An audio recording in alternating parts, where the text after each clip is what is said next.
El tema de revelación progresiva, digamos a grandes rasgos, significa que Dios no revela a la humanidad todo lo que sabe. Sería absurdo, porque nosotros no pudiéramos entender todo lo que sabe Dios. Es totalmente absurdo. Pero lo que nosotros tenemos capacidad de comprender nos lo revela de a poquito, ¿no? Poco a poco, de acuerdo a la época, de acuerdo a nuestra capacidad y de acuerdo a nuestras necesidades.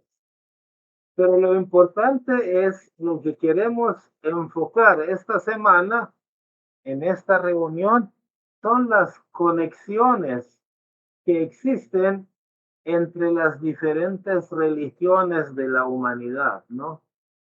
Por ejemplo, para el mundo cristiano es obvio que hay una conexión entre la fe judía y la fe cristiana por el hecho de que Cristo nació judío y desarrolló la nueva fe dentro del judaísmo. Desde ahí arrancó, ¿no? Pero lo que tal vez no manejan mucho los es la relación que pueda existir entre Jesús y Zoroastro, Buda, Krishna, Mahoma, el Bab y Baha'u'lláh, ¿no? Nosotros consideramos que todos ellos vienen de parte del mismo Dios. Por lo tanto, es obvio que hay conexiones entre ellos, ¿no? Entonces, en esta reunión vamos a enfocar algunas de estas conexiones, no todas, ¿no? Para comenzar, el Bab y Baha'u'lláh, el Bab y Baha'u'lláh son los fundadores de la fe Bahá'í. Más o menos así como en la fe cristiana, Cristo es la figura principal, pero Cristo tuvo un precursor que se llamaba Juan el Bautista. Más o menos así, ¿no? En la fe Bahá'í tenemos el Bab que vino primero y anunció la venida de Baha'u'lláh, que es la figura principal de la fe Bahá'í. Ahora, ¿cuál es la historia de el Bab y Baha'u'lláh? No lo podemos dar en 5 minutos. Tenemos que ir entendiéndolo, entendiéndolo poco a poco. Pero por el momento nos vamos a conformar con que nosotros somos de una religión que es la fe Bahá'í, cuyos fundadores han sido el Bab y Baha'u'lláh. Digamos, para tener una idea de qué estamos hablando, ¿no? De quién está dirigiéndose al público esta noche, ¿no? De parte de qué religión. Eh, entonces, el Bab y Baha'u'lláh representan a la fe de Dios en esta época. O sea, es del siglo XIX en adelante. Así como Jesús representó a la fe de Dios hace 2000 años, Moisés representó a la fe de Dios hace 3500 años, Mahoma representó a la fe de Dios hace 1400 años, desde el siglo XIX en adelante, con una duración de más o menos 1000 años, el Bab Baha'u'lláh van a representar a la fe de Dios. Y hay conexiones de tal manera que en todos los libros sagrados de la antigüedad, o sea, el Pentateuco, la Biblia, el Corán, todos los libros sagrados, hay referencias de dos personajes que se van a presentar en los tiempos del fin, ¿no? Ahora, tanto el Bab como Baha'u'lláh no se presentaron de una manera apocalíptica o de una manera pomposa o viniendo de las nubes o de una forma mágica, sino que al igual que todos los mensajeros del pasado, ellos también nacieron de una mujer y vivieron, comieron, amaron y murieron, ¿no? Entonces, así fue que desarrollaron su fe que ha quedado como herencia para nosotros. Así como Abraham, Moisés, Jesús, Mahoma, ¿no? De la misma manera. Aquí voy a poner un cuadro que más o menos muestra un esquema de 4 de ellos. Aquí estamos obviando a muchos de ellos, por ejemplo, como Abraham, Krishna, Buda, Zoroastro, pero para el propósito de esta reunión, digamos, es suficiente como ejemplo usar a 4 de ellos. Vamos a ver. En lo que quiero poner énfasis es en lo siguiente. Viene Moisés de parte del único Dios que hay, ¿correcto? No hay dos dioses, hay un solo Dios. Entonces viene Moisés de parte de ese Dios. Pero Moisés nació de una mujer, fue un hombre que nació de una mujer, pero que espiritualmente era superior a los demás. Los que siguieron a Moisés, a sus seguidores, se les llamó judíos. Y también había una gente que eran enemigos de los judíos que en ese tiempo se llamaban amalecitas. Bueno, ahora, después de 1500 años, se presenta Jesús, Cristo. ¿De parte de qué Dios presenta? De parte del mismo Dios que mandó a Moisés. Ahora, puesto que Moisés y Jesús representan al mismo Dios, manifiestan al mismo Dios, podemos decir que Cristo es el regreso o el retorno de Moisés en espíritu, ¿no? Como representante de Dios, no como persona, sino como representante de Dios. Cristo podemos decir que es retorno de Moisés, que también Cristo nació de una mujer y sus seguidores se llamaron cristianos. Pero ¿quiénes fueron sus enemigos? Muchos, ¿no? Pero los principales eran los judíos. ¿Quiénes eran los judíos? Los judíos nominalmente eran los que habían sido seguidores del Moisés, de la vez pasada que se presentó el representante de Dios. Entonces, eso quiere decir que los verdaderos judíos después se hicieron cristianos, pero los falsos judíos siguieron siendo, llamándose judíos y se hicieron enemigos de Jesucristo. Después de 600 años después de Cristo, más o menos, se presenta Mahoma. Mahoma, ¿de dónde viene? De parte del mismo Dios. También en forma de un hombre nacido de una mujer. No se presentó en forma apocalíptica, ni vino en las nubes, ni con bombo y platillo, ni en carrozas. No, nació de una mujer y vivió y durmió y se enfermó y murió como cualquier hombre, aunque espiritualmente era mucho más elevado.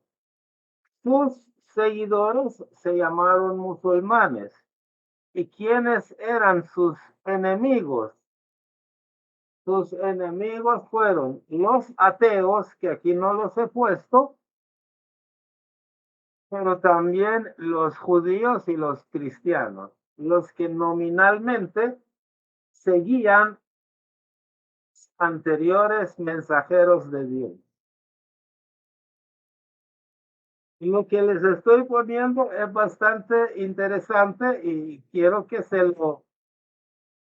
lo atesoren bien, ¿no? El hecho de que cuando viene un mensajero de Dios, por ejemplo, vino Cristo, los que antes eran amigos de Dios, o sea, los judíos de los tiempos de Moisés, hoy se convirtieron en enemigos de Cristo, o sea, enemigos de Dios. Pero los verdaderos amigos de Dios se hicieron seguidores de Cristo, o sea, cristianos. Pero todo el tiempo del cristianismo y viene Mahoma, entonces los seguidores de Mahoma se llaman musulmanes. Sus enemigos, o sea, los que lo torturaron, los que se opusieron a él o simplemente no creyeron en él y lo consideraron como un impostor hereje, eran o ateos o eran judíos o eran cristianos. Entonces, de la misma manera, en el siglo XIX antepasado, se presentó a la humanidad Bahá'u'lláh con nuevas enseñanzas, con nuevos principios. Igual que todos los demás, no vino en las nubes, ni vino en carroza, ni con bombo, ni platillo, ni era un hombre que midiera 150 metros de altura, no, un hombre común y corriente, en apariencia, pero espiritualmente elevado, ¿no? Y un maestro. Los seguidores de Bahá'u'lláh, que somos nosotros, nos llamamos Bahá'í. ¿Y quiénes son los que no aceptan a Bahá'u'lláh? Y algunos de ellos lo exilaron, lo torturaron, lo encarcelaron, lo maltrataron y lo insultaron y también insultan a nosotros, principalmente los musulmanes, pero los judíos y cristianos tampoco han creído en Bahá'u'lláh. Entonces, lo que quiero hacerles ver es que este cuadro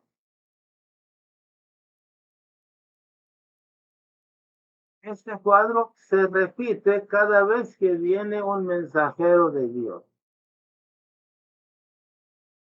Pero lo que quiero recalcar es que nunca ninguno de ellos ha venido en forma mágica. Nunca ha venido ninguno de ellos en una forma muy llamativa, con bombo y platillo, ni con carroza, ni con escolta. Todos han venido muy discretos, de tal manera que solamente los elevados espiritualmente los han reconocido, ¿no? Como un sol que a las 5:30, 6 de la mañana ya está saliendo, pero a esa hora la mayoría de la gente está dormida. Únicamente unos cuantos que se despiertan temprano es que ven el sol, ¿no? Entonces nunca sale de una forma con sirenas para que todo el mundo sepa que está ahí, sino que sale en una forma discreta. Lo digo porque la gente está esperando un regreso de Jesús en las nubes de una manera muy llamativa y no es así la cosa. Lo importante es que cada vez esperan algo espectacular. Por ejemplo, los judíos estaban esperando un Mesías espectacular. Como era un hombre común y corriente, al menos en apariencia, pues no creyeron en él y lo firmaron su sentencia de muerte. Cuando viene un mensajero de Dios, la mayoría de la gente no lo acepta.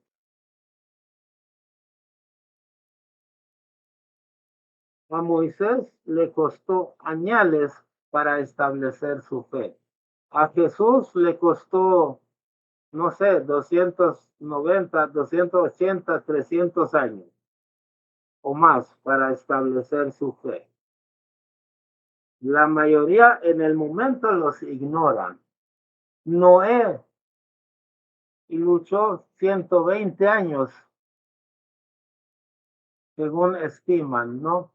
Como para reunir a la gente en su arca, que es simbólico, ¿no?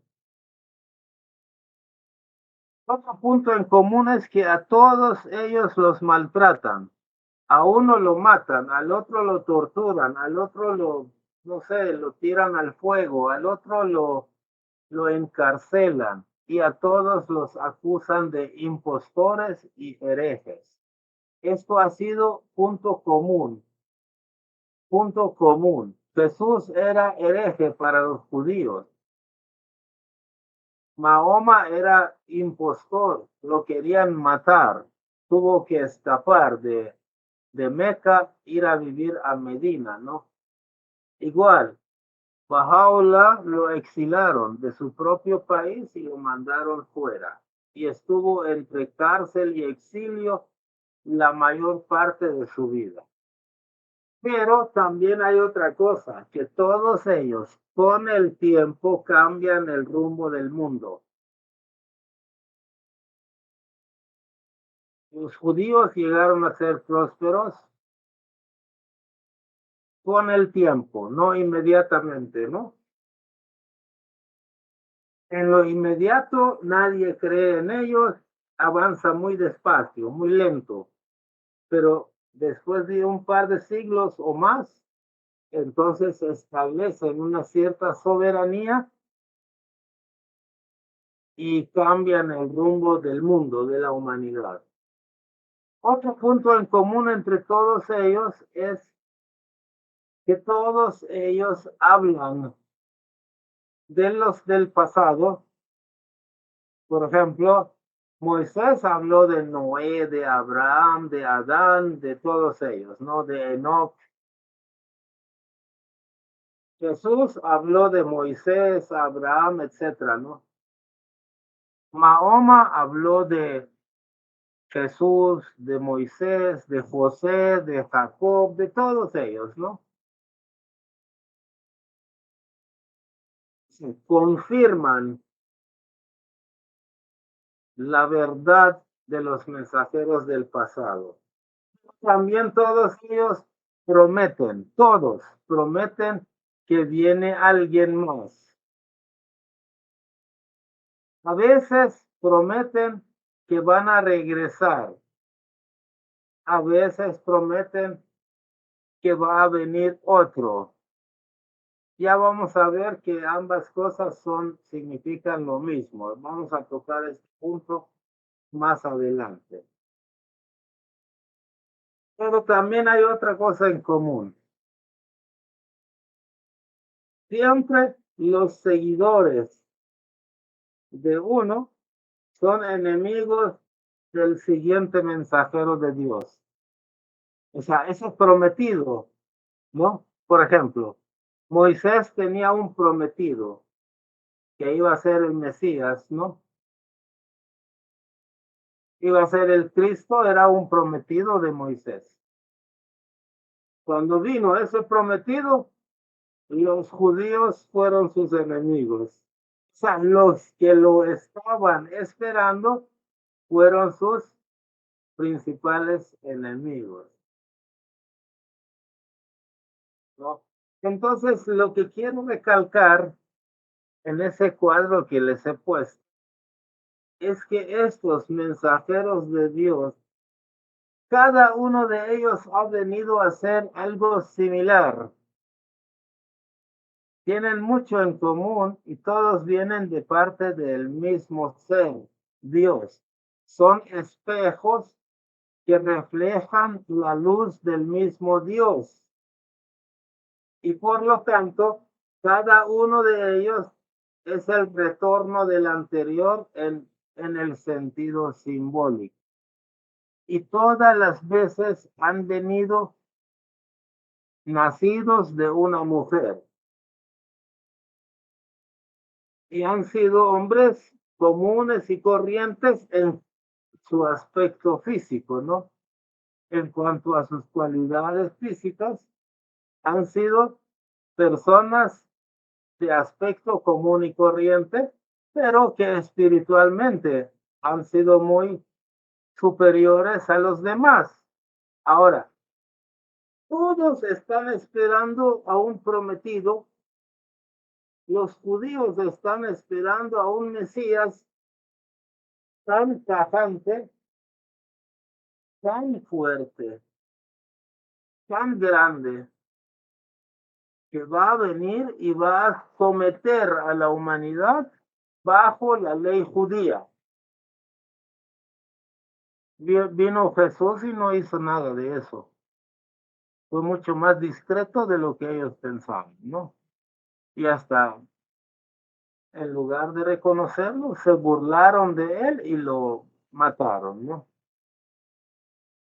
Y se firmaron su sentencia de muerte.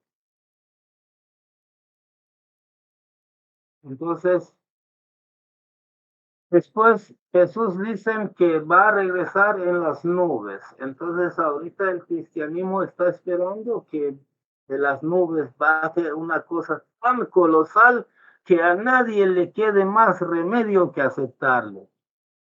Pues perdonen, pero pueden seguir esperando 1 millón de años más. Nunca va a venir un personaje así. ¿Qué les hace pensar que si en el pasado nunca sucedió esto, que baje alguien en las nubes, qué les hace pensar que esta vez va a ser así? ¿Cuántas veces Dios mandó a un ser exageradamente pomposo y llamativo? A Noé le costó, dicen, ¿no? 120 años para construir su arca, que es simbólico, ¿no?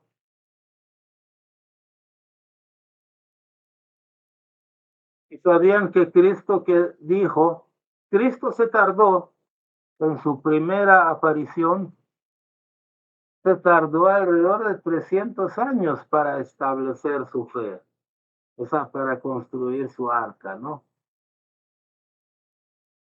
Y tal como fueron los días de Noé, tal va a ser la segunda venida de Cristo, como lo dicen los escritos cristianos, ¿no? En Mateo 24:37 leemos lo siguiente, dice, más como en los días, ¿eh?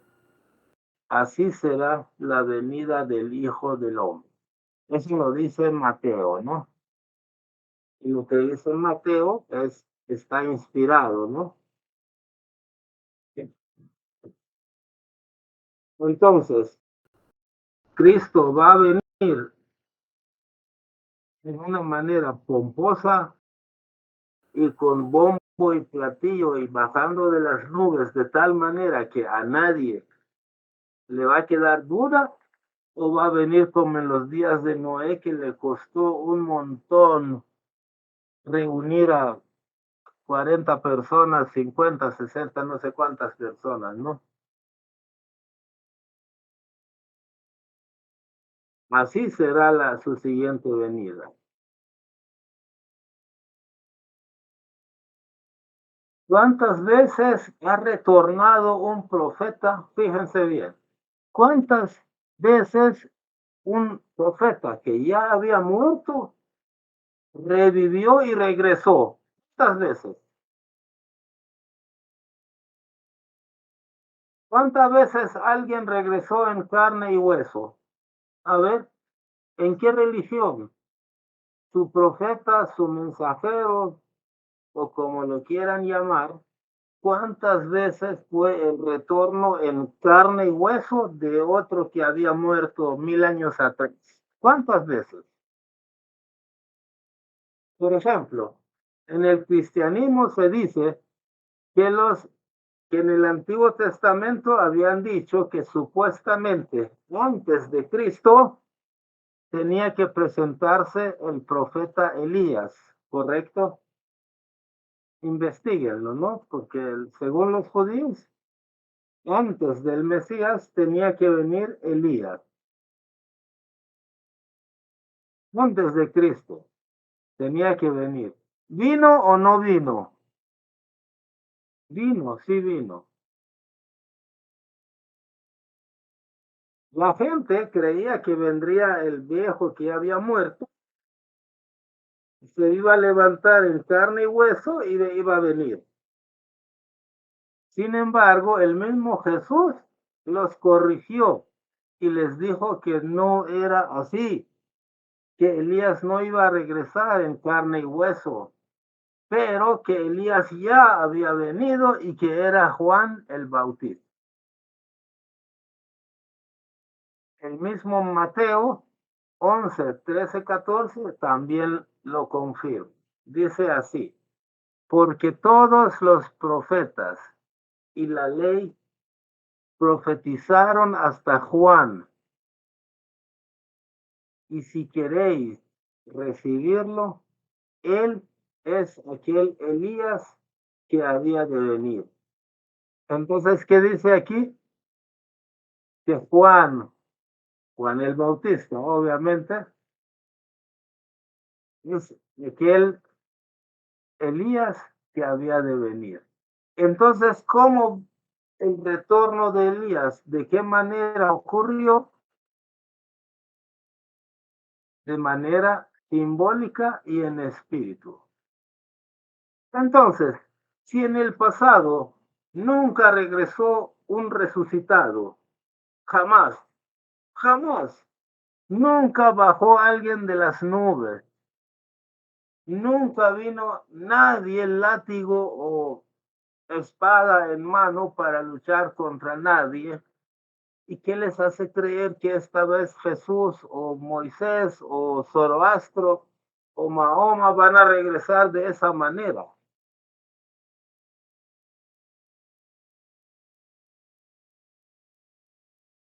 ¿Por qué creen que esta vez nunca un mensajero se presentó en forma de Superman? Nunca un mensajero se presentó en forma del hombre araña con superpoderes físicos. Ni siquiera Chapulín Colorado, ¿no? No, jamás se presentó de esa manera. ¿Por qué todos esperan que esta vez su prometido va a venir en las nubes? Va a venir con bombo y platillo. Nunca un profeta muerto regresó de la tumba. Jamás en el pasado, ¿no? ¿Por qué creen que esta vez va a regresar alguien que murió?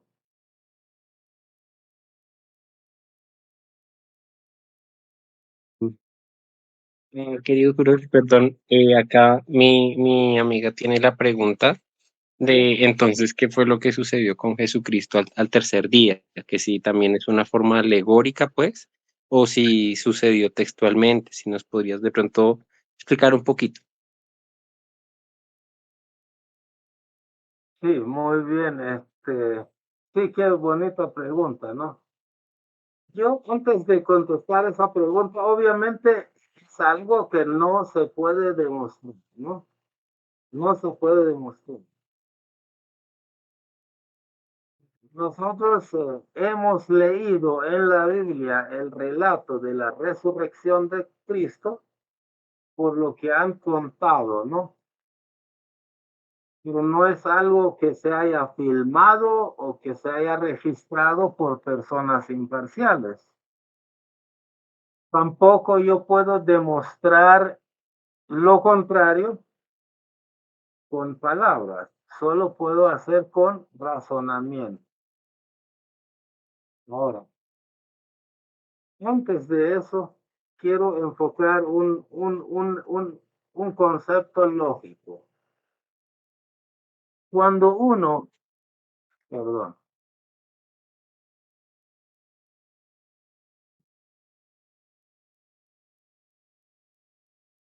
cuando una persona vive en este mundo material y termina su tiempo y muere, ¿a qué condición va? ¿Va a un lugar superior o va a un lugar inferior? El alma humana, cuando abandona el cuerpo, sigue su camino en los mundos espirituales que son superiores al mundo material, ¿sí o no? Ahora, si Jesús fue sacrificado, martirizado, ese sacrificio, ese martirio, lo condujo al mundo superior, al mundo espiritual que es superior al mundo material. Yo así pienso, ¿no? En la fe Bahá'í pensamos que si una persona muere del mundo material, asciende. Por eso lo llaman ascensión o asunción. No sé cómo lo llaman los católicos, ¿no? Pero se refiere a ascender, es decir, subir de un mundo inferior a un mundo superior cuando uno muere. Todas las personas que han fallecido ascienden a un mundo que es superior al mundo en el que estamos. Ahora, ¿qué pasa si un cadáver revive? Al revivir, ¿qué está haciendo? Está retornando de los mundos espirituales al mundo material. A eso se le puede llamar ascenso o descenso. Yo pienso que si una persona que ya murió y ascendió del mundo material al mundo espiritual,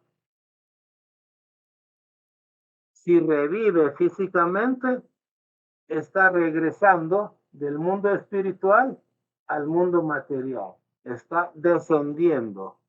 Es como un pájaro que ya se liberó de la jaula y se vuelve a meter a la jaula. Y a eso lo llaman resurrección. Para mí el concepto no cuadra, ¿no? Pues, ¿Sí? Este, una de las cosas que ha sucedido también y que se comenta es que los apóstoles quedaron perturbados por la muerte de Jesucristo y después de 3 días fueron reunidos y comenzaron a difundir de nuevo el mensaje de Jesucristo. Por eso es que se dice de que al tercer día resucitó, pero fue su mensaje de los apóstoles hacia la multitud, ¿no? Gracias.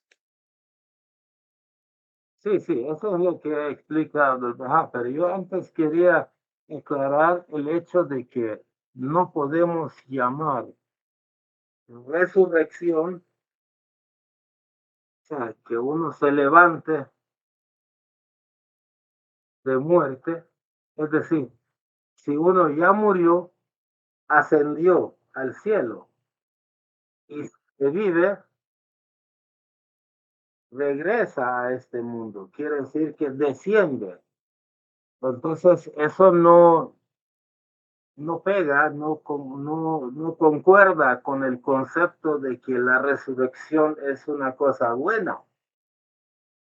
Si representa regresar a la vida, entonces es que yo ya había ascendido a los mundos espirituales y al regresar a esta vida mundana, estoy retornando aquí y volviéndome a meter a la jaula. Ahora, el significado simbólico, ya le voy a dar, ya le voy a dar chance a Walt.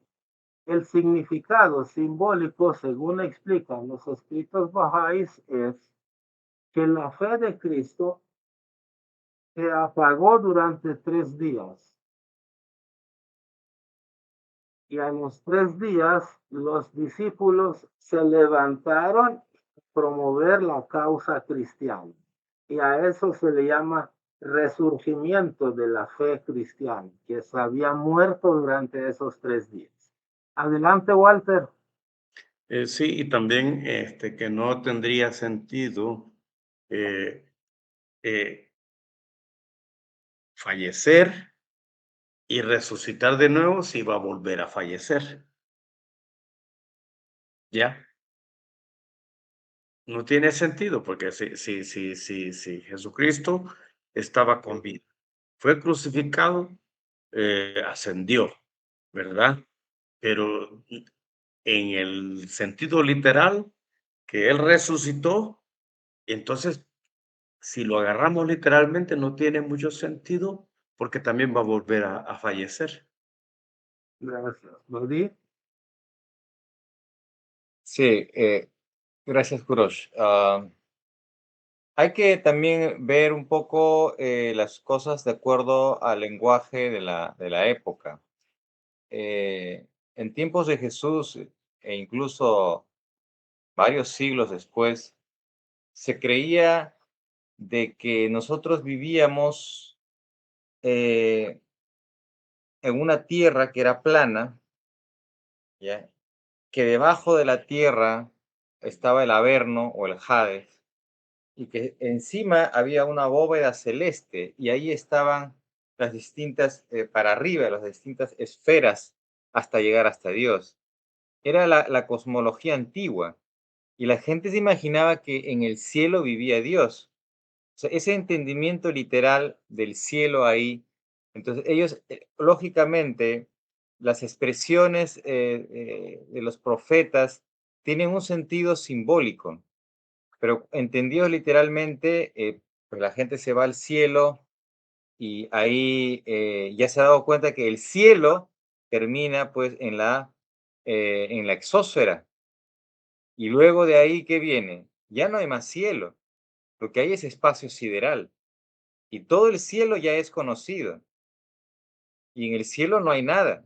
Bueno, hay nubes, pero decir, no hay nadie viviendo por ahí, ¿no? Entonces, ya por eso es que tengo parientes que son cristianos, son gente buena, pero ellos se imaginan que Jesús se ha ido a un planeta lejos a vivir por ahí por la constelación de Orión.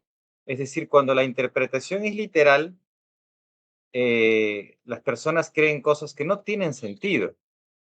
Yo le decía a mis niños, por ejemplo, que las fábulas de primaria, si tú lees la fábula de Sopo, las fábulas de Sopo, hay unas grandes enseñanzas ahí. Pero si usted la va a entender literalmente, va a decir, un momento, ¿y cómo el lobo pudo gesticular y hablar? Un momento, y el loro, ¿cómo es que el loro estuvo conversando con esa persona y entendiendo lo que le decía? O la culebra, ¿cómo pudo? Sí, o sea, son historias que carecen de sentido si uno trata de entenderlas, digamos, con una óptica científica, parecen absurdas. ¿En qué otro libro nosotros conocemos que hay animales hablando? Una culebra que habla, una burra que habla, están en la Biblia. Si nosotros lo vamos a entender literalmente, entonces vamos a creer cosas que no tienen, que chocan con la razón. Pero si lo entendemos moral y espiritualmente, hay un gran océano de sabiduría ahí. Gracias. Okay. Hay si me permiten una opinión cortita, el tema que se está tratando es bien interesante porque refleja la psicología, la cosmovisión de la antigüedad, ¿no? En que se creía de que la única vida posible era la física, no había vida espiritual. Era necesario el retorno a este mundo para seguir existiendo, como que si la única razón por la cual Dios existía y el universo existía es para tener una vida en físico. Entonces, las religiones, creo que todas, sin excepción, con excepción de la fe Bahá'í, por supuesto, todas esperan el premio universal y eterno que es volver a la vida física, volver a tener un cuerpo, pero esta vez sin defectos biológicos, sin defectos físicos, ¿no? Y premiado por la inmortalidad. Un cuerpo que nunca se va a descomponer ni envejecer. Entonces la adoración de los sentidos se vuelve la razón última de la vida, el premio por haber obedecido a Dios, es que tú vas a vivir en cuerpo eternamente. Y entonces eso contradice bastante pues con las enseñanzas de Bahá'u'lláh, que dice que este mundo es solamente experimental y pasajero, que sirve para prepararnos para el verdadero mundo espiritual, que no es este, sino el subsiguiente, que se encontrará y reconocerá cuando sea por cualquier motivo, enfermedad o causa natural, dejamos de existir, que abandonamos el cascarón y entramos recién a la verdadera vida espiritual, que es el mundo de Dios. Hay una gran diferencia entre la cosmovisión del pasado y con la cosmovisión que Bahá'u'lláh trae para un mundo nuevo, ya maduro, más evolucionado, ¿no? Más inteligente y etcétera, ¿no? Okay. Gracias. Entonces, al menos bajo el concepto Bahá'í de lo que es la muerte, especialmente la muerte de un mártir, ¿no? Entonces, un mártir espiritualmente asciende a mundos espirituales que son mucho mejores que el mundo material. Entonces, si un muerto, o sea, muerto quiere decir uno cuyo espíritu ascendió al cielo espiritual, si revive, es como que ese espíritu regresara a este mundo material, es como que un pájaro logró volar, pero vuelve a meterse a la jaula de este mundo. Y eso no es ascenso, es descenso. No es un premio para nadie que regrese a este mundo. No es un premio. Es una degradación que uno regrese a este mundo. Entonces no tiene sentido que alguien que ya murió y está en mejor vida regrese a este mundo y se vuelva a someter a un mundo de limitaciones, de hambre, de miseria, de enfermedades, de sueño, etc., ¿no? Y a un mundo de muerte y otras cosas. Es como Lázaro, ¿no? Yo no tengo duda de que Jesús podía revivir a cualquier muerto. No tengo duda. No tengo duda que Jesús podía, digamos, desaparecer la luna y que la tierra, en lugar de que gire así, gire de la otra manera. Podía hacerlo. Pero ¿qué sentido tiene la vida que regresó a Lázaro? Le regresó dos tipos de vida, supongamos. Por un lado, le retorna la vida física. Por otro lado, le da la vida eterna, que es creer en la palabra de Dios. Creer en la palabra de Dios y la vida eterna es un concepto espiritual. Que aunque muera Lázaro, va a vivir por la eternidad por haber creído en la palabra de Dios. Pero la vida física que le regresó a Lázaro, ¿cuánto duró? No sé, 5 años, 10 años, 15 años después, Lázaro volvió a morir. Espiritualmente, ahí está, vivo eternamente. Materialmente murió. Años después volvió a morir. Entonces, ¿qué beneficio le trajo a Lázaro que Jesús resucite su cuerpo? No tengo duda de que lo pudo haber hecho, ¿no? Pero es mucho más relevante, y ahí mismo donde cuenta esa historia de Lázaro, también dice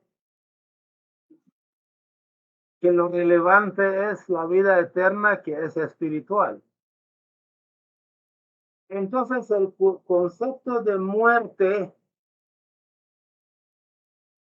y resurrección es diferente a como lo han creído. Otro ejemplo, uno de los discípulos de Jesús, el discípulo era cristiano, era creyente de Jesús, por lo tanto tenía vida espiritual. Su papá y demás familiares no eran creyentes de Cristo, por lo tanto eran como muertos. Se le muere el papá y le dice a Jesús, maestro, ¿me da chance de ir a enterrar a mi padre que murió? Le dice, no, deja que los muertos entierren a sus muertos. ¿Qué quiere decir? Esos muertos que iban a enterrar al papá no estaban muertos, estaban vivos. Pero ahí quiere decir que el concepto de muerte que manejaba Cristo no era el concepto de muerte física.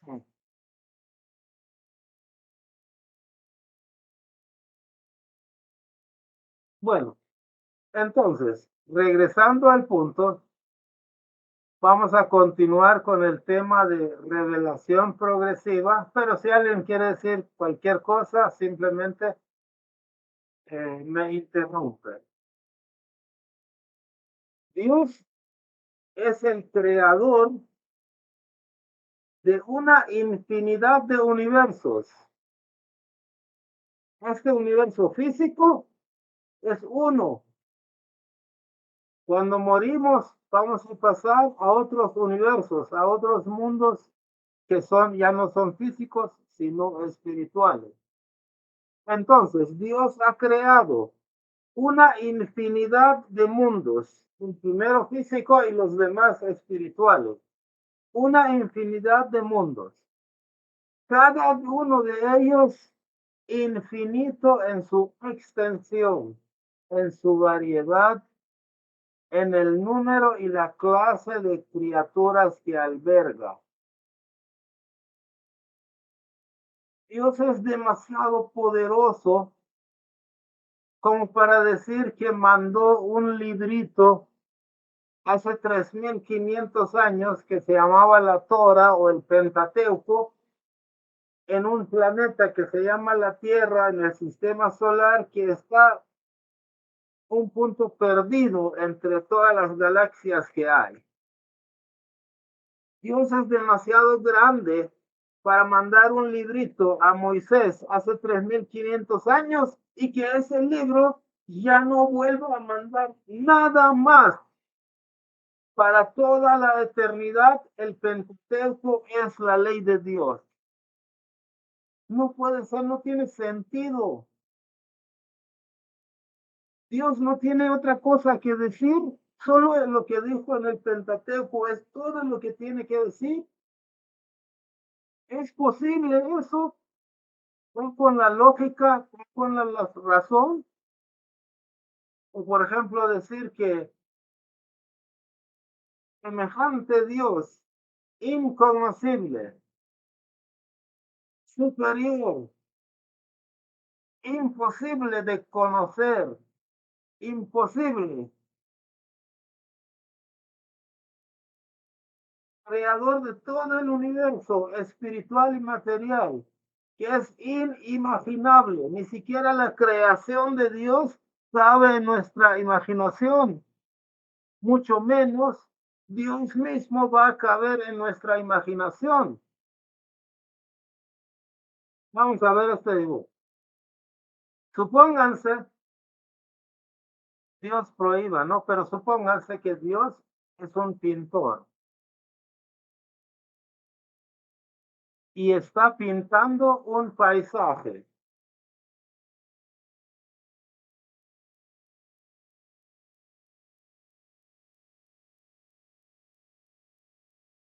Ahora yo me pregunto, ese pintor, propiamente él, ¿puede meterse a esa pintura? Personalmente no. Entonces, todo el universo material y espiritual que ni siquiera podemos imaginar lo grande que es, qué tan grande es creación de Dios. Es como esa pintura. Dios es como ese pintor. ¿Acaso ese pintor se puede meter en su propia pintura? Entonces, ¿por qué decimos que Jesús es el creador? ¿Por qué decimos que Jesús es Dios? O sea, Jesús es creador de un mundo en el cual él mismo estaba. Si todo el mundo lo vio nacer y morir, ¿cómo puede ser Dios? Es obvio que Jesús fue parte de la creación, pues nació de una mujer, creció, comió, durmió, se enfermó, fue parte de la creación y lo vieron andar dentro de la creación. Si Él es Dios, entonces Él creó a sí mismo. Por favor, no hay que blasfemar. Si Dios ha creado todo lo material y espiritual,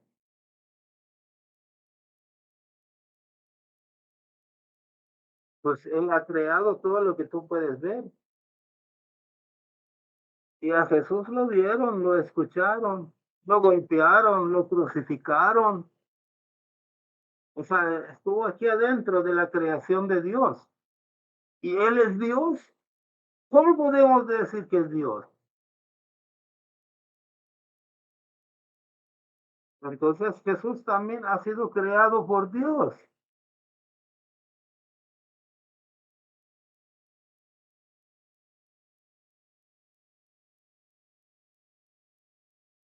No podemos decir que Él es Dios y Él se creó solo. Él se creó a sí mismo de la nada. No tiene sentido. No es que nosotros conozcamos quién es Dios y cómo ha creado el universo, no. Pero no tiene lógica que alguien que es el creador del universo esté dentro del universo. No tiene lógica. Son conceptos que hace 3.000, 4.000, 5.000 años tal vez la gente los aceptaba, pero hoy con la inteligencia que ha ido mejorando, no se puede aceptar semejante blasfemia, ¿no?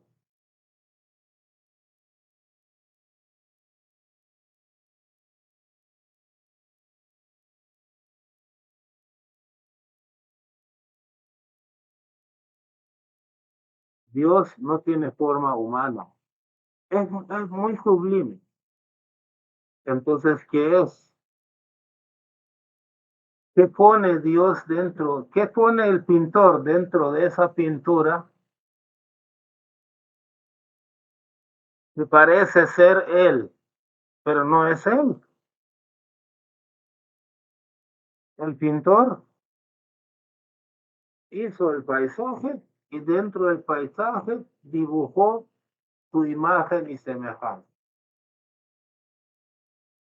¿Sí?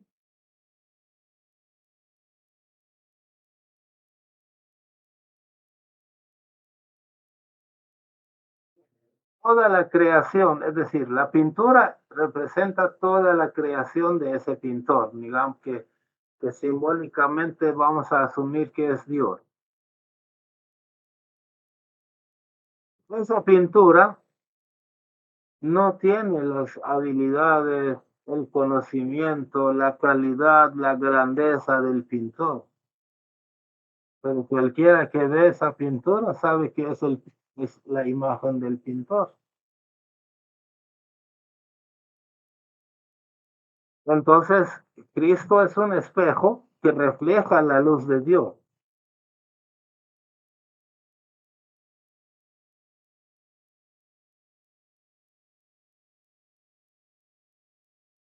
Entonces, ¿acaso Dios, el pintor, se mete personalmente al dibujo? ¿O será que dibuja algo parecido a él mismo? Jamás va a ser él. Nunca. No tiene sentido que alguien pueda crear algo que es igual a él mismo. Es absurdo.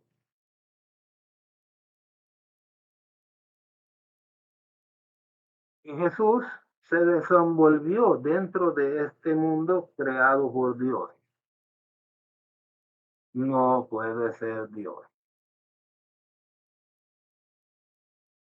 Entonces, no se puede atribuir más allá de lo lógico, de lo razonable, ¿no? Atributos en alguien y decir que es Dios. Por favor.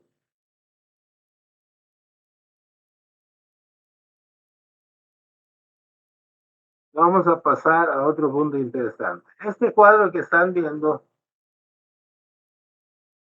no sé, esos números son aproximados. Ustedes saben que en la computadora, antes yo me acuerdo que se usaban disquetes, que eran unos medios magnéticos. Algunos eran de 5 1/4 de pulgada y otros eran de 8 pulgadas, así más o menos. Era un disquete que se insertaba en la computadora y ahí uno podía guardar información. Más o menos los primeros disquetes que se crearon tenían una capacidad de 79 kilobytes, es decir, 80,000 y algo de caracteres le cabían a un disquete. 80,896, más o menos. Esos números son aproximados. Actualmente, un disco duro parecido a este, que es más chiquito que el disquete de 8 pulgadas, es más pequeño. Tiene envoltura, pero adentro es todavía más pequeño. Hay unos discos duros que les cabe 18 terabytes. Entonces, hay unos discos duros de 18 terabytes que son más de 19 millones de millones. Más de 19 millones de millones. En español se dice billones. 19 billones. O sea que este disquito, que es más pequeño que 8 pulgadas, mucho más pequeño, le cabe 244 millones de veces lo que le cabía a ese disquete de hace 50. Ahora, no importa qué tan exacta es esa información. A lo que voy es que durante mi vida yo recuerdo esos disquetes. O sea, yo he vivido los 40 o 50 años necesarios para que la tecnología pase del primer disquete al de hoy, que son 244 millones de veces más espacio y más chiquito.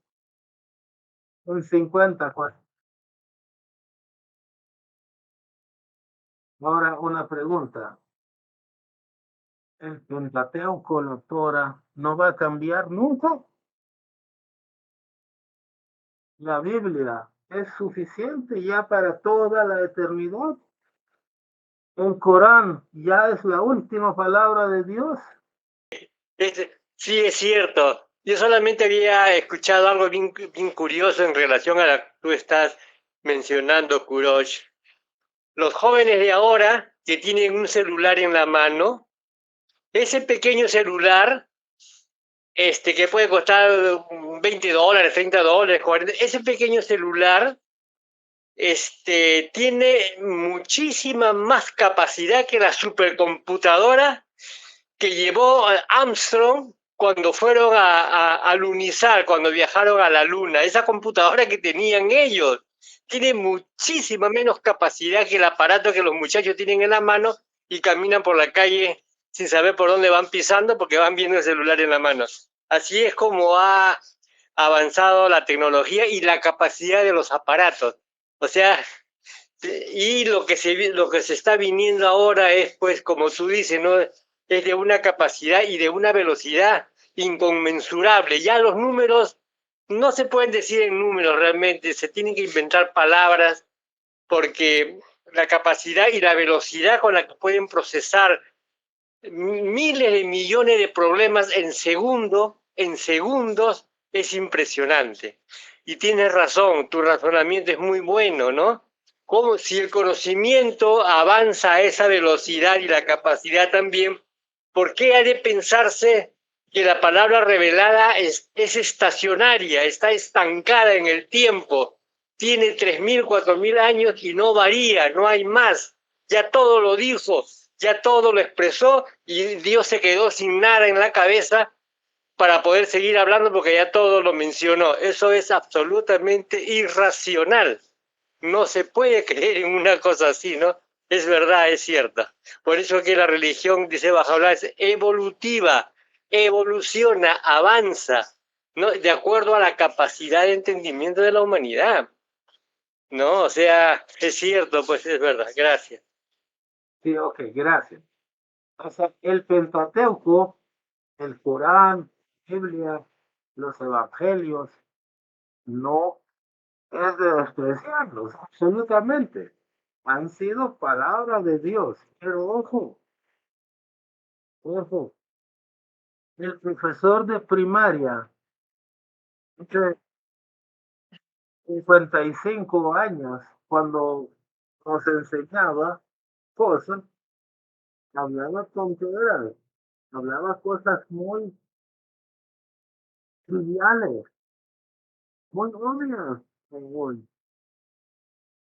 Eso era lo que yo podía entender.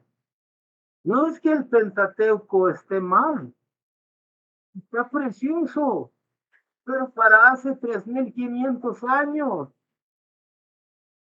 No es que los evangelios cristianos sean deficientes, no, usos, pero hace 2.000 años. Hoy hay más cosas que Dios nos va a decir. No se va a conformar con el Corán de hace 1.400 años. Vamos a ver qué dicen los mismos mensajeros de Dios. Ahí sí le voy a pedir a Guillermo que lea porque lee mejor que yo. Siempre que languidece la justicia e impera triunfante la iniquidad, me doy nacimiento a mí mismo, encarándome de esta suerte de edad en edad, para proteger a los justos, abatir a los malvados y restaurar la venerada ley. Krishna, el Bhagavad Gita, canto 4 del 7 al 8. Krishna es el fundador del hinduismo, ¿no? Hoy ha pasado tanto tiempo que la gente ha inventado tanto alrededor de la figura de Krishna que ya es irreconocible, pero él fue una figura divina y miren, está diciendo, está confirmando el concepto de revelación progresiva. Hay varias razones por las que Dios siempre se manifiesta a la humanidad y manda mensaje. Manda un mensajero para que nos traiga instrucción. Uno es que nuestra capacidad crece y por lo tanto cada vez somos capaces de conocer una porción mayor de la verdad. Entonces, no te pueden explicar la verdad con el Pentateuco de aquí a miles de millones de años. Dios tiene que mandar el Nuevo Testamento, el Corán, el Bab y Bahá'u'lláh, y de aquí a 1.000 años va a venir otro y otro y otro y otro y otro, y jamás, nunca pasar, porque Dios es tan enorme, tan grande, tan sabio, tan conocedor, que de aquí hasta donde tú te imaginas podemos crecer, y siempre es mejor que nosotros. Y siempre tiene algo que decirnos. Yo, por ejemplo, ahorita ya no tengo nada que decir a mis hijos. Ellos saben más que yo. Dios no es así. Dios es tan superior que crece hasta donde tú quieras. Siempre tiene algo que decir. Entonces, ¿por qué dicen que su mano está cerrada y ya no va a mandar más libros? Tiene que mandar otro. Y el bienaventurado replicó: yo no soy el primer Buda que ha venido a la tierra, ni seré el último. He venido a enseñaros la verdad y he fundado sobre la tierra el reino de la verdad. Gautama Siddhartha morirá, pero el Buda vivirá, porque el Buda no puede morir. La verdad se extenderá y su reino se esparcirá por aproximadamente 5.000 años. Entonces, por un momento, las nubes del error oscurecerán la luz, y cuando llegue el tiempo, otro Buda se levantará y revelará la misma verdad eterna que yo os he revelado, el Evangelio de Buda. Bueno, aquí Buda es el fundador del budismo, ¿no? Igual, Buda nunca enseñó que hicieran un muñeco panzón y que le soben la panza para que les traiga suerte. No es eso Buda. Es lo que han creado alrededor de él, la vana imaginación de los seguidores. Buda fue un mensajero de Dios, igual que Moisés, igual que Cristo, igual que Mahoma, que fundó un sistema religioso y tiene libros sagrados y fue un gran reformador de la humanidad. Su nombre de pila era Gautama, lo que dice ahí, ¿no? Pero su título era Buda. ¿Cómo decir que su nombre fue Jesús, sean Cristo o Mesías, ¿no? Entonces, Cristo es la función, la luz que trae de Dios. Jesús es la persona de él. Entonces, aquí Buda está diciendo, este Gautama morir y ya, hasta ahí llegó. Pero Buda va a volver a venir. Va a volver a venir. Vamos a leer una cita que no es de Buda, pero es de altos seguidores de Buda. Vamos a ver qué opina sobre el regreso de Buda. Veamos. Los monjes y los seguidores de la corriente serán fuertes en su unión con el Dharma, las enseñanzas de Buda. Durante 500 años después del Paranirvana, muerte y liberación final, Nirvana, del bendito Siddhartha Buda, en el segundo periodo de 500 años serán fuertes en la meditación. En el tercer periodo de 500 años serán fuertes en la erudición. En el cuarto periodo de 500 años solo se ocuparán de dar regalos. En el último o quinto periodo de 500 años solo verán peleas y reproches entre los monjes y seguidores. El Dharma puro se volverá entonces invisible, desaparecerá.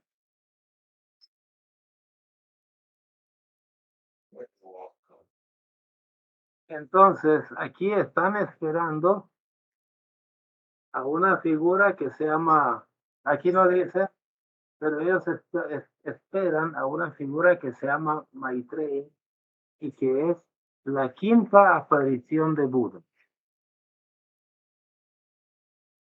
La quinta aparición de Buda.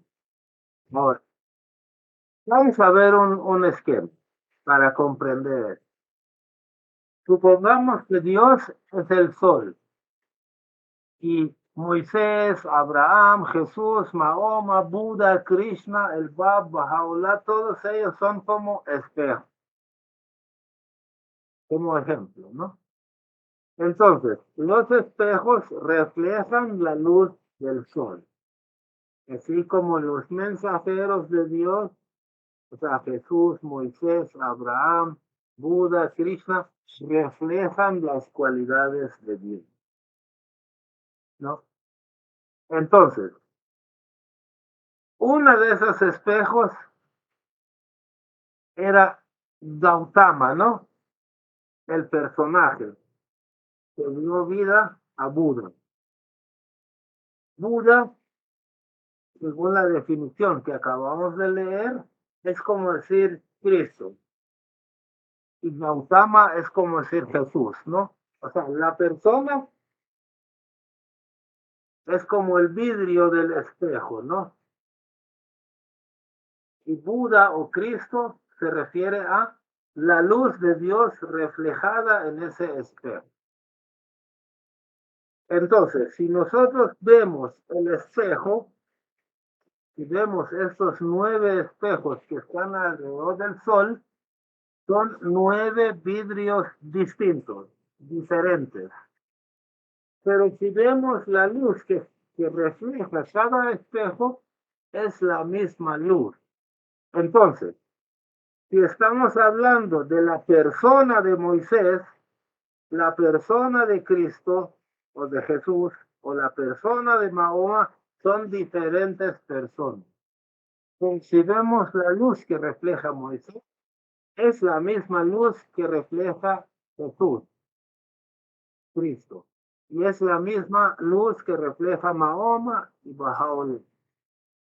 Entonces, viéndolo así, todos ellos son alfa, todos ellos son omega, todos ellos son retorno de todos los anteriores. Entonces, si alguien dice, va a venir otro, tiene razón, va a venir otro espejo. Pero si dice, yo voy a regresar, está hablando la luz. Yo, que soy la luz, el Espíritu Santo, voy a regresar en otro espejo. Entonces, después de Buda, cronológicamente hablando, fue Cristo. Jesús, Cristo. Entonces, si el primer Buda se llamó Gautama, Siddhartha, el segundo Buda se presentó en la figura de Jesús. La tercera vez se presentó en la figura de Mahoma. La cuarta vez el Bab y la quinta vez Baha'u'lláh. Y ellos están esperando al quinto Buda, ¿no?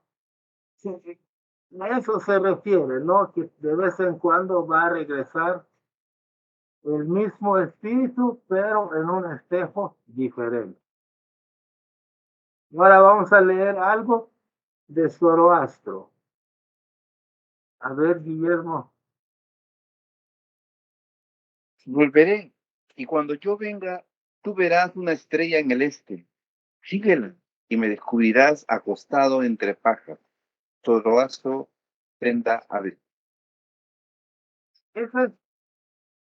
Zoroastro es un mensajero, es un profeta de los antiguos persas que fundó la religión zoroastriana, que es la religión de los persas antiguos, de mis antepasados, Ciro, Darío, Artajerjes, ¿sí? Todos ellos eran de la fe zoroastriana y también eran descendientes de Zoroastro. Entonces Zoroastro dijo, volveré, o sea, yo voy a volver, aunque no volvió el espejo, sino volvió la luz que está en el espejo. Y cuando yo regrese, tú vas a ver una estrella en el este, o sea, en el oriente. Síguela y me vas a encontrar entre paja, o sea, en un establo, me imagino. Entonces, ¿qué sucedió? 3 magos del oriente, o sea, 3 zoroastrianos de Persia. ¿Quién sabe si eran 3? Porque la Biblia no dice que eran 3, pero dice que llevaron 3 regalos. A lo mejor por eso consideran que eran 3. Pero esos señores magos de Oriente eran seguidores de Zoroastro, que habiendo leído esa profecía, vieron la estrella, la siguieron y encontraron al niño Jesús recién nacido, ¿no? Entonces, hay conexiones Y cuando uno dice, yo voy a volver, es lo mismo que cuando dice, hoy va a venir. Es gente lo mismo. Vamos a leer otro. Saldrá una vara del todo de Isaí y reposará sobre él el Espíritu de Jehová. Buscará con justicia y con el Espíritu de sus labios y el tiempo de Jehová. Ok, gracias. Entonces, este es Isaías 1:11 del 1 al 9, que hace unas semanas lo analizamos en forma completa, ¿no se acuerdan? Aquí está en la época de judía, ¿no? En el Antiguo Testamento están prometiendo la venida de un Mesías que es descendiente de Isaí, que era padre de David, y ahí dice, no todo lo que va a venir a hacer. Entonces aquí no está diciendo yo voy a regresar, sino que va a venir una vara de hijo de Isaías, ¿no? Sí. Tener esas características. Otro, Guillermo, esos pies del cristianismo. Aún tengo muchas cosas que deciros, pero ahora no las podéis sobrellevar.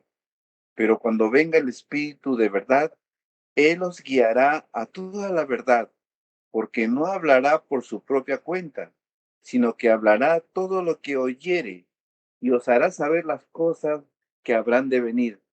Él me glorificará porque tomará de lo mío y os lo hará saber. Juan 16, del 12. Ok, gracias. ¿Qué está diciendo Jesús aquí?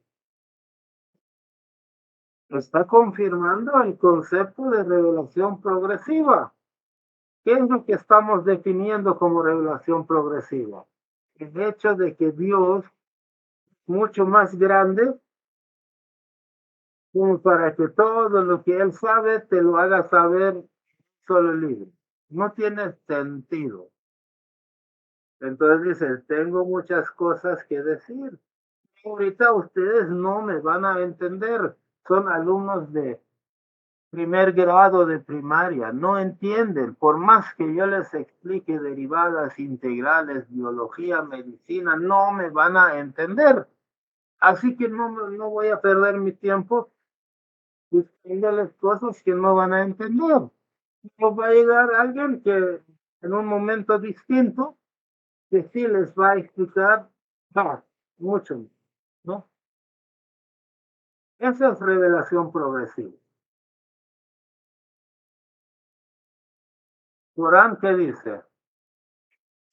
Y recordad que cuando Dios aceptó la promesa de los profetas, les dijo, he aquí el libro y la sabiduría que os entrego. Luego os llegará un apóstol que corroborará lo que ya tenéis. Creed en él y secundadle. Corán, Sura 381. O sea que Mahoma también está diciendo, señores, este Corán no es lo último. Los musulmanes creen que después del Corán ya no hay más cosas y que Mahoma es el sello de los profetas y olvídese que Dios va a mandar otro mensajero. Pero aquí Mahoma, ¿qué está diciendo? Que va a mandar un apóstol que va a venir a corroborar qué han hecho, ¿no? Crean en él y síganle.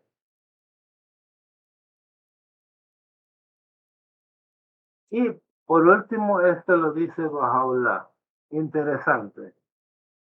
Oremos lealtad a aquel quien está destinado a manifestarse, como también a quienes vendrán después de él hasta el fin que no tiene fin. No reconocemos en la manifestación de cada uno de ellos, ya sea exterior o interiormente, la manifestación de nadie salvo Dios mismo. Estos espejos se sucederán eternamente uno a otro y continuarán reflejando la luz del antiguo de los días. Pasaje de los escritos de Bahá'u'lláh 30. Entonces aquí Bahá'u'lláh está diciendo, está llamando, así como el dibujo que hace un rato vimos, está llamando a los mensajeros de Dios como los espejos de la belleza, la grandeza, la sublimidad y las cualidades divinas. Dios se manifiesta no en persona, sino como una luz en el espejo de los mensajeros de Dios. Y cada mensajero es como un espejo. Entonces dice, estos espejos de aquí a la eternidad se sucederán uno a otro y continuarán reflejando la luz de Dios. Es decir, eternamente, en la medida de nuestra capacidad, Dios se va a ir manifestando y nunca va a parar. Entonces, evolución. Hay que recordar que nosotros venimos evolucionando de unos seres muy parecidos a unos chimpancés, ¿no? No digo que de chimpancé venimos, no, sino que venimos de unos antepasados humanos que parecían chimpancés. Y obviamente Oh, no.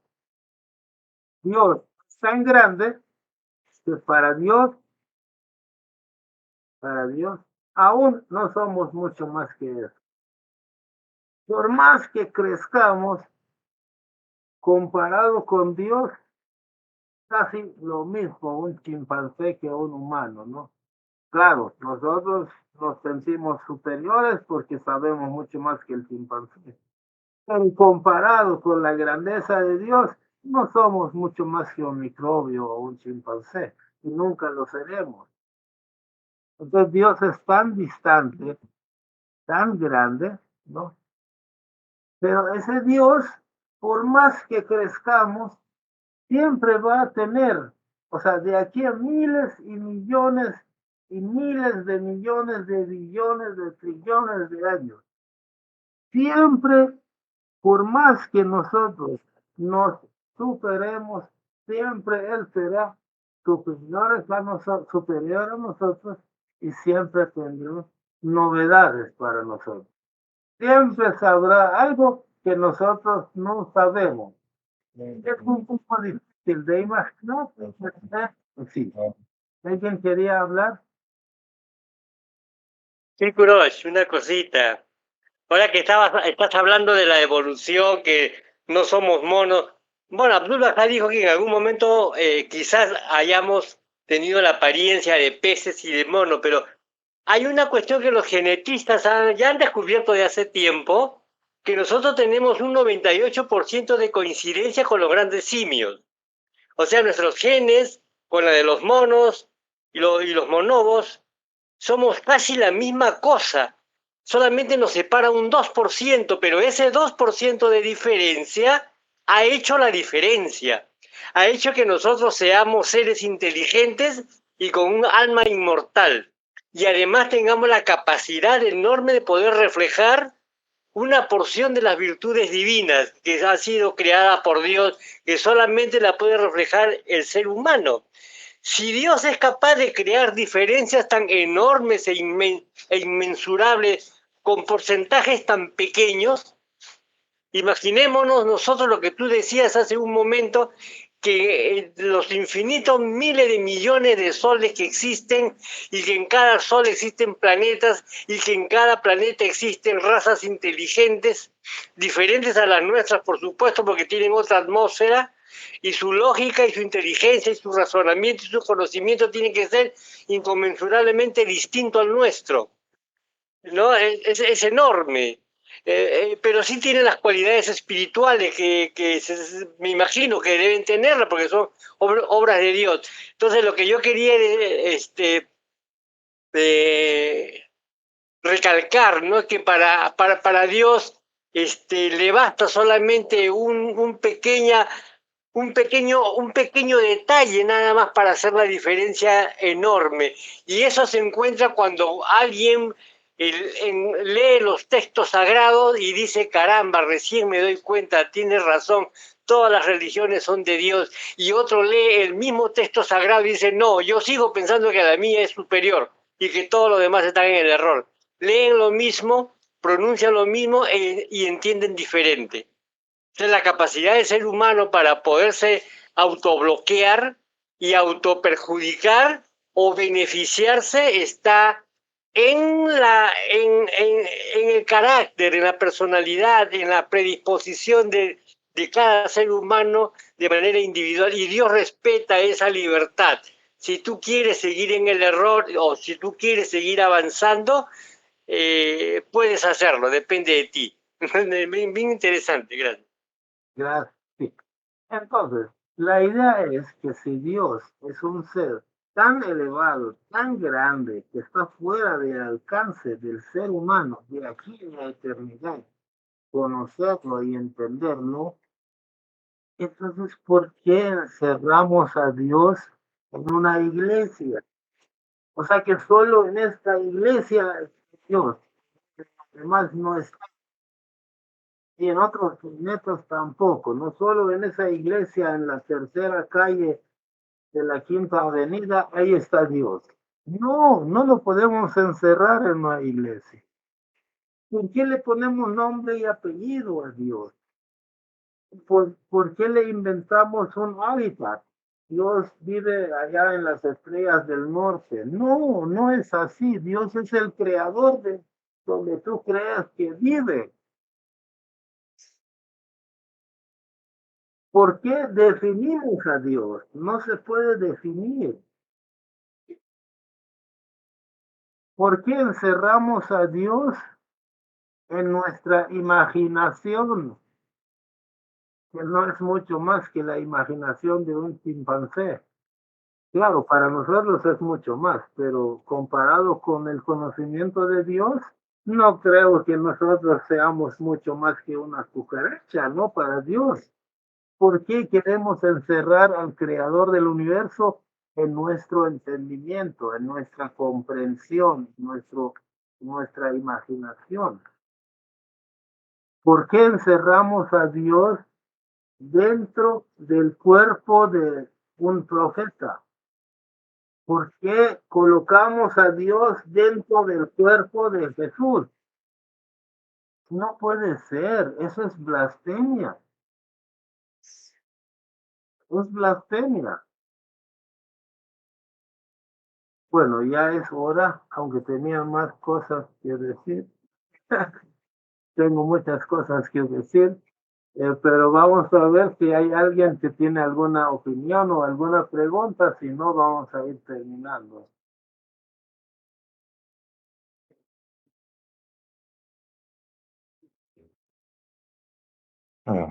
¿Vale? Sí, la verdad que es importante mencionar estos temas por cuanto para yo lo veo así, como ir vaciando o quitando, removiendo los velos, porque el corazón humano es puro, pero tiene tantos velos que cubren que la luz de la fe no llega a tocarles, porque están llenos de prejuicios, de sesgos, de creencias supersticiosas. Y eso impide que puedan, digamos, sus corazones ser iluminados con la fe.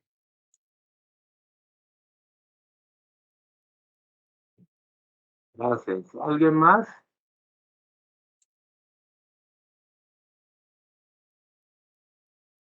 Bueno, si no, vamos a terminar. Estuvo bonita la reunión, por lo que hubo varias opiniones y eso siempre enriquece mucho. Muchas gracias, profesor. Gracias a todos. Un fuerte abrazo a No, todos. Un fuerte abrazo a todos. Gracias.